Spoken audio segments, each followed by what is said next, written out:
Sensação universal de que, sabe, a fila do supermercado do lado sempre anda muito mais rápido. Uhum, sempre. E aí, no exato momento em que a gente toma a decisão de trocar de fila, a nova trava misteriosamente, né? E a antiga começa a andar de forma maravilhosa. É impressionante como isso acontece. Tipo, a impressão que dá é que o cosmos está lá em cima, comendo pipoca e rindo das nossas pequenas tragédias cotidianas. Nossa, sim. É a clássica ilusão de perseguição cósmica. A mente humana tem, tipo, uma necessidade quase compulsiva de encontrar padrões, sabe? Um senso de intencionalidade nas coisas, mesmo onde existe apenas o mais puro e frio acaso. Exato, a gente quer achar um culpado. Uhum. A gente prefere acreditar que o universo está nos notando, nem que seja para nos atrapalhar, do que aceitar a indiferença do acaso. É muito louco isso. E essa necessidade de achar um culpado fica muito óbvia naquele momento clássico em que a torrada escorrega da mão, cai e a manteiga beija o chão. A regra é clara, né? Mas o primeiro pensamento é sempre tipo, mas é claro, por que seria diferente? Parece um fardo da nossa condição humana. E o mais intrigante sobre tentar entender por que as coisas dão errado é que as respostas, na verdade, não estão na má sorte. Com certeza não. Quando a gente começa a cruzar dados olha só, história militar, aeroespacial, com a física das torradas caindo... Uma mistura excelente, aliás. Sim, e até com a neurociência de como bebês processam emoções, uma imagem completamente diferente começa a se formar. E essa é a nossa missão nessa análise profunda de hoje. Isso mesmo. A grande questão que une todas essas fontes é desvendar se o universo realmente conspira contra a humanidade ou se a famosa lei de Murphy é, na verdade, só uma mistura brutal de termodinâmica, probabilidade e, claro, psicologia evolutiva. E a conclusão para a qual a ciência aponta não tem nada a ver com uma maldição de azar, né? Não, nada a ver. Pelo contrário. Tem a ver com o fato de que somos tipo máquinas biológicas programadas para focar na sobrevivência a qualquer custo. O nosso cérebro filtra a realidade de um jeito muito, muito específico. Bom, então vamos destrinchar essa ideia pela raiz histórica. Porque antes da gente culpar as leis da física ou a biologia, a gente precisa olhar para o conceito cultural que virou a grande muleta para os dias ruins. A famosa lei de Murphy. Exato.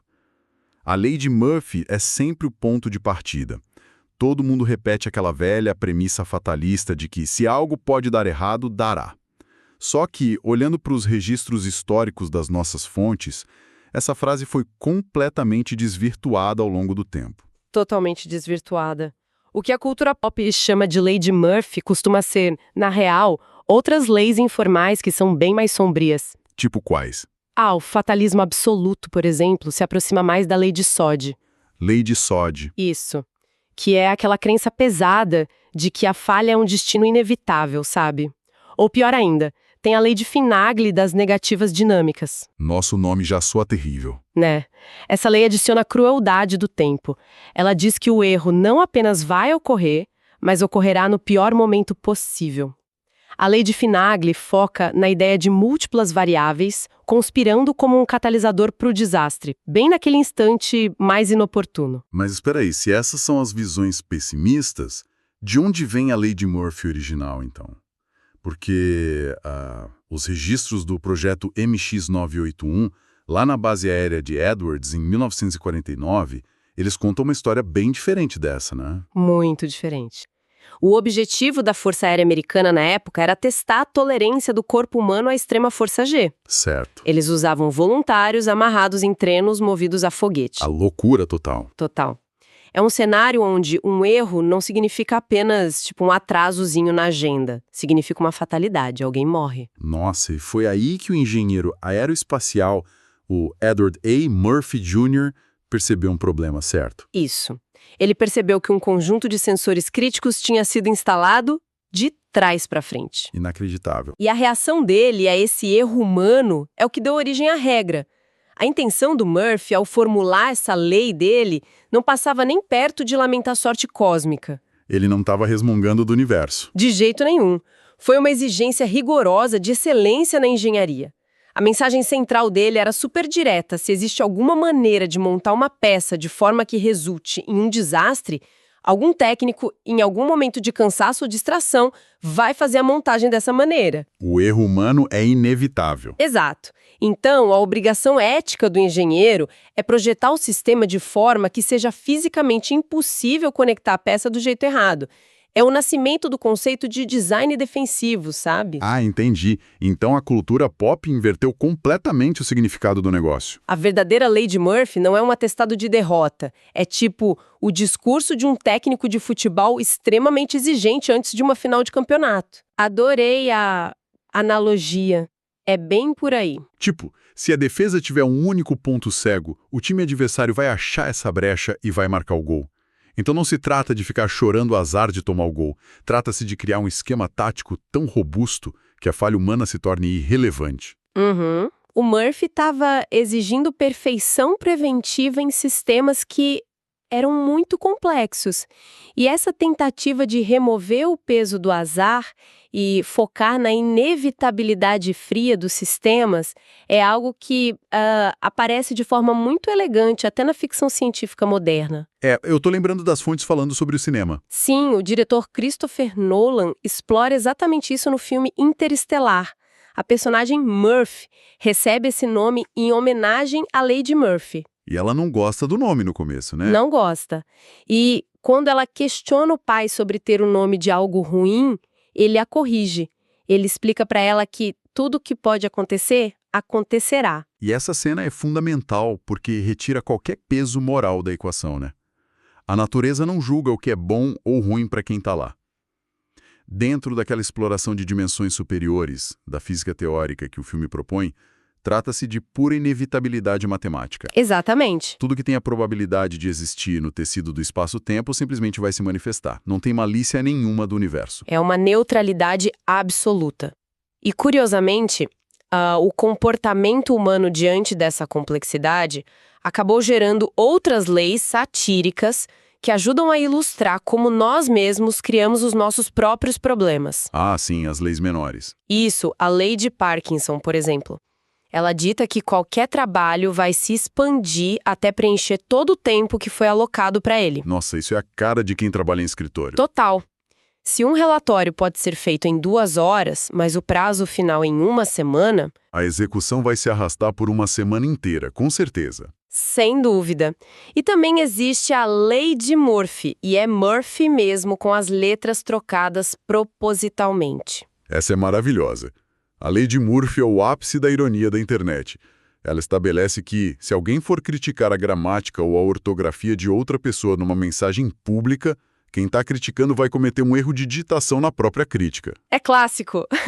É quase uma força da natureza atuando sobre a arrogância humana. É o karma da gramática. Acaba sendo um lembrete empírico de que o mundo é altamente imprevisível e que os humanos são irremediavelmente falíveis. Ninguém escapa da margem de erro. Mas olha só, aqui é onde fica realmente interessante.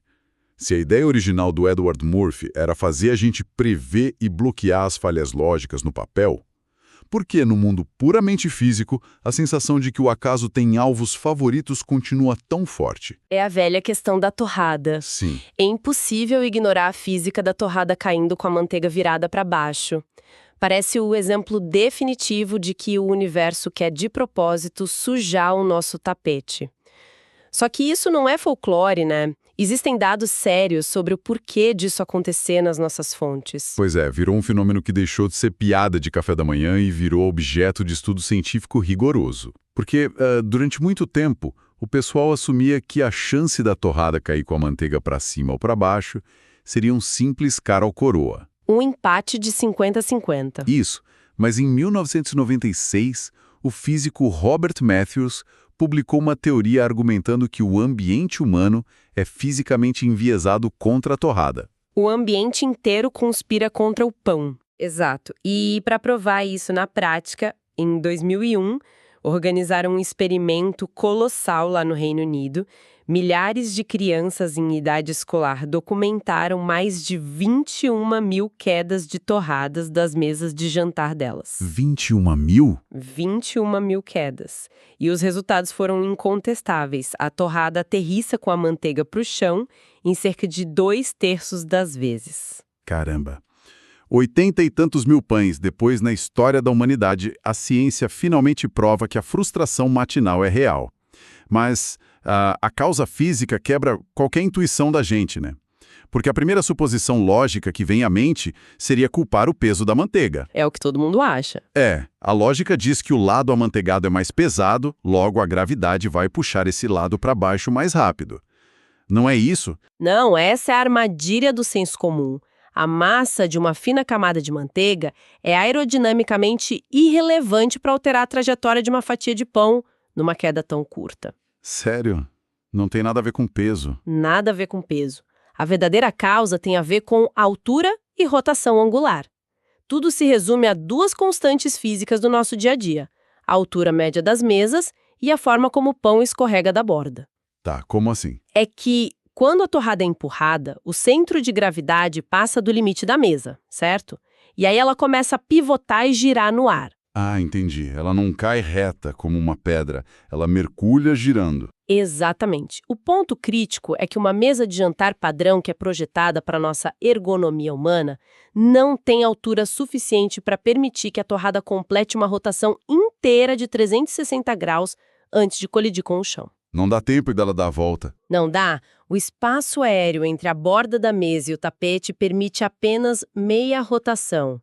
E como a torrada invariavelmente inicia a queda com manteiga voltada para cima... Essa meia rotação garante que ela chegue no chão virada para baixo. O desastre está garantido. A implicação disso é até cômica se a gente parar para pensar. Para garantir que a torrada desse a volta completa e caísse com a manteiga para cima, a gente teria que ir fazer nossas refeições em mesas com, sei lá, mais de 2,5 metros de altura. Seria mais ou menos isso. O que é inviável, óbvio. Totalmente. Então nós construímos um mundo ergonômico que conspira matematicamente contra os nossos próprios cafés da manhã. Uhum. E essa meia rotação é só a ponta do iceberg de forças físicas muito maiores e implacáveis. Aí a gente entra na macrofísica. Exato. Quando a gente olha para a macrofísica, a segunda lei da termodinâmica governa o destino de todas as coisas. Essa lei estabelece o princípio da entropia. A entropia, para quem não lembra, é a medida da desordem de um sistema. Certo. E a regra de ouro do universo é que a entropia sempre aumenta com o passar do tempo. Manter a ordem, seja manter um motor funcionando, um quarto arrumado ou uma xícara inteira, exige um gasto contínuo de energia. O estado natural e passivo da matéria é a degradação, é a falha, é a desordem. Cara, pensando por esse lado... É como se o universo físico funcionasse como um gigantesco cassino, onde a entropia é a banca. Boa comparação. A banca não odeia nenhum jogador de forma pessoal. O cassino não tem uma listinha com os nossos nomes lá planejando atrapalhar o nosso dia. Mas as regras matemáticas que regem os jogos são desenhadas de tal forma que garantem, de forma absoluta, que a longo prazo há desordem imensa. A banca sempre vence. A banca sempre vence. E a ordem, que é essa nossa frágil tentativa humana de manter as coisas funcionando, ela perde se a gente não injetar energia o tempo todo. E quando a gente expande essa realidade para a vida moderna, entra em cena a lei dos números verdadeiramente grandes. O que seria isso na prática? É que a nossa rotina é cercada de sistemas de altíssima complexidade. Pensa num carro moderno. Ele tem milhares de peças interconectados. Uma rede elétrica abrange continentes inteiros. É muita coisa rodando ao mesmo tempo. Muita coisa. E em sistemas com múltiplas variáveis, a probabilidade matemática de que ao menos uma única engrenagem, um único fio ou uma linha de software falhe acaba se aproximando de 100%. A quebra não é um evento infeliz e raro, é uma certeza estatística, que está só aguardando a vez dela de ocorrer na linha do tempo. Então, o que tudo isso significa, né?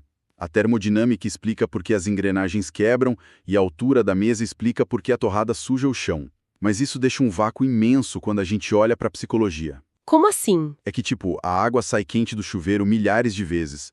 O carro liga de primeira quase todos os dias da década. Se a vasta maioria das coisas funciona e o caos é apenas estatístico, por que o ser humano foca de forma tão desproporcional na única vez em que a maçaneta da porta quebra? É um ótimo ponto. Porque a bendita da torrada arruína o humor do dia inteiro, enquanto 50 torradas que não caíram são deletadas da nossa memória. Então, é aqui que a biologia toma as rédeas da física. O nosso cérebro não foi esculpido ao longo dos milênios para ser um contador objetivo da realidade, sabe? Ele evoluiu com o propósito principal: garantir a sobrevivência.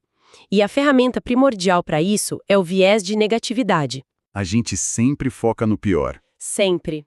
A gente vê isso moldando a forma como atribuímos culpas todos os dias, através do que a psicologia chama de erro fundamental de atribuição. Ah, o clássico exemplo do trânsito. Exatamente.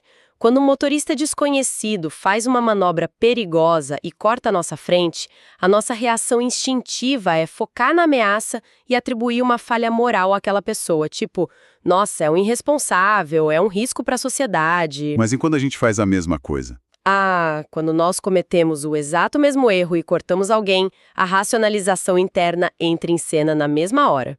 Ah, eu tive uma emergência real, o sol bateu no meu olho, foi o ponto cego.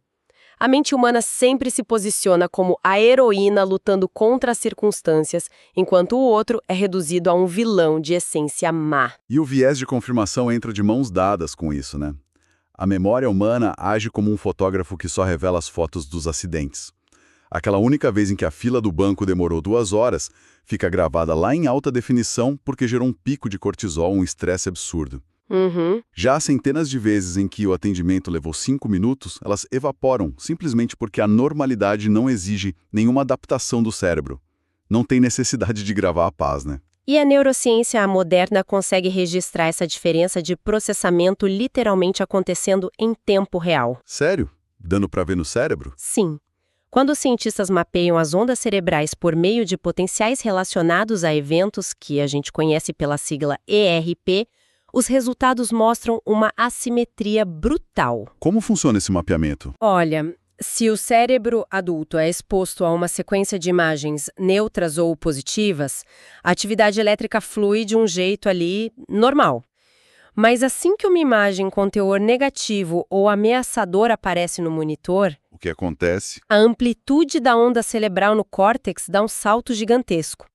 Isso acontece mesmo quando a probabilidade de ambas as imagens aparecerem é idêntica.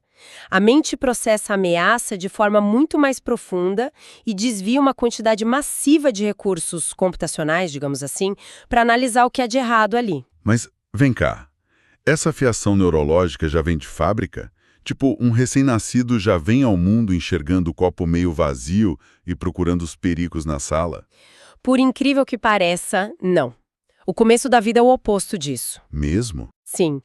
A pesquisa em desenvolvimento infantil, que está nas nossas fontes, demonstra que até por volta dos 6 meses de idade, os bebês operam como espécie de compensação positiva. Como assim? Nessa fase inicial, de extrema vulnerabilidade e total dependência, os recém-nascidos prestam muito mais atenção e reagem com mais vigor a rostos felizes e tons de voz positivos. Eles precisam estabelecer aqueles laços de proteção com os cuidadores, então o mundo, do ponto de vista do bebezinho, é inicialmente lido como um ambiente de aprovação e positividade. Nossa, faz todo sentido. Mas então, o que causa a quebra dessa bolha de positividade? Porque a gente sabe que muda, né? O primeiro ano de vida é marcado por transformações físicas enormes. E a grande virada, segundo os estudos, parece acontecer a partir da segunda metade do primeiro ano, lá pelos 7 a 12 meses de idade. E essa mudança coincide exatamente com o momento em que o bebê aprende o quê? A engatinhar. Exatamente. A locomoção independente muda as regras do jogo. A partir do momento em que a criança pode se mover pelo ambiente por conta própria, ela se expõe ativamente a riscos letais. Escadas, quinas afiadas, aquele objeto pequeno esquecido no chão. Tudo vira ameaça. E é nesse momento crítico de independência motora que o viés de negatividade desperta com força total. Tem um experimento clássico sobre isso do penhasco visual, liderado por Sorce e os colegas dele em 1985. Ele ilustra isso de forma visceral. Ah, eu li sobre esse. Eles criaram uma plataforma com um piso de vidro transparente, né, que se estendia sobre um declive bem acentuado, criando uma ilusão de ótica de que tinha um penhasco ou um buraco enorme ali. E do outro lado do vidro, a mãe do bebê ficava aguardando. Isso.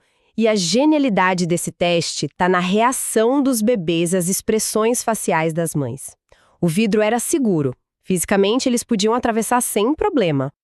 Mas quando a mãe, do outro lado do vidro, mostrava uma expressão de medo ou pânico, sabe qual era a taxa de travessia dos bebês? Caiu bastante. 0%.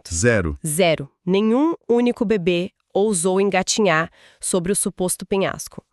O sinal de perigo vindo do rosto da mãe paralisava o comportamento na mesma hora. Impressionante. E quando a mãe sorria, Quando a mãe sorria e sinalizava segurança, 74% dos bebês confiavam na informação e atravessavam o vidro. A informação negativa tem um peso de veto absoluto que a positiva simplesmente não alcança. e na psicologia existe essa ideia da teoria da faixa de frequência, né? Que ajuda a explicar por que o susto paralisa tanto a gente. Exato. Se você pensar na linha de base da vida de um bebê, é um ambiente super controlado, onde ele é alimentado, aquecido e protegido o tempo todo. O estado normal dele é estar seguro. Certo. Então, como a vasta maioria das interações é positiva, quando surge um sinal de medo, ele se destaca como uma anomalia gritante. É um contraste gigantesco contra o pano de fundo da rotina. E isso é tão forte que transborda rapidamente para o desenvolvimento da linguagem nos anos seguintes. Os dados sobre a fala infantil refletem muito isso. Crianças a partir dos 3 anos chegam a usar o dobro do vocabulário para descrever e analisar emoções negativas, em comparação com as positivas. E não é que a criança seja depressiva, né? Não, de jeito nenhum. É que ela está usando a linguagem como uma ferramenta para explorar as causas da frustração. Ela precisa dissecar os motivos da dor, da raiva ou da tristeza de outra pessoa, porque entender onde o perigo mora é a única forma dela mapear o mundo e voltar a se sentir segura. Perfeito. O valor evolutivo dessa simetria não pode ser subestimado de forma alguma. Uma emoção positiva, tipo alegria ou prazer, é só uma mensagem simples de manutenção do cérebro: continue o que você está fazendo, não há perigos imediatos por aqui. Não requer mobilização de energia. Tá tudo bem. Isso, tá tudo bem. Já uma emoção negativa, como nojo ao provar algo amargo ou medo diante de um barulho estranho, isso é um alarme estridente, exigindo um ajuste mental e comportamental urgente.